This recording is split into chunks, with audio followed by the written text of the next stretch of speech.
Проблема высветилась с поступлением множественного количества заявлений от граждан, проживающих в арктических улусах, которые занимаются традиционными видами хозяйствования: оленеводство, охота, рыболовство. И мы на эту тему взяли неспроста, для того, чтобы разобраться, в чем и где у нас ошибка, или где проблема, как эту проблему решить. Приняли участие Оленевский, Жиганский и Булунские улусы, как раз те районы, где традиционное хозяйствование самое основное. И были приглашены пенсионные службы, социальной защиты Министерства Арктики. Это те структуры, которые отвечают за эти вопросы. Мы увидели, что малое количество людей получает пенсию с доплатой, потому что вовремя этими предприятиями не зачисляются налоги на пенсию.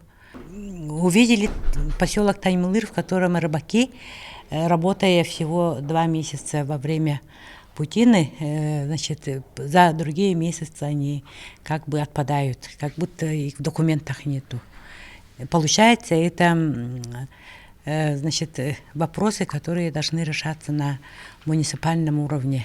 В этом году федеральный закон принял поправку о том, что ответственность ложится на муниципальные образования, вопросы коренных малочисленных народов. Главы муниципальных образований должны тщательно проверять состояние дел у предприятий, чтобы вот такого не было, и люди под старость не попадали в такие неприятные ситуации, когда идут оформлять пенсию, а там ничего нет. Вот поэтому вопрос очень серьезный, и мы надеемся совместно с правительством разработать перечень мероприятий, начиная от включения в федеральный перечень профессий, которые должны подпасть вот под эту категорию, рыбаков и охотников. Только оленеводы и чумработники попали в эту категорию.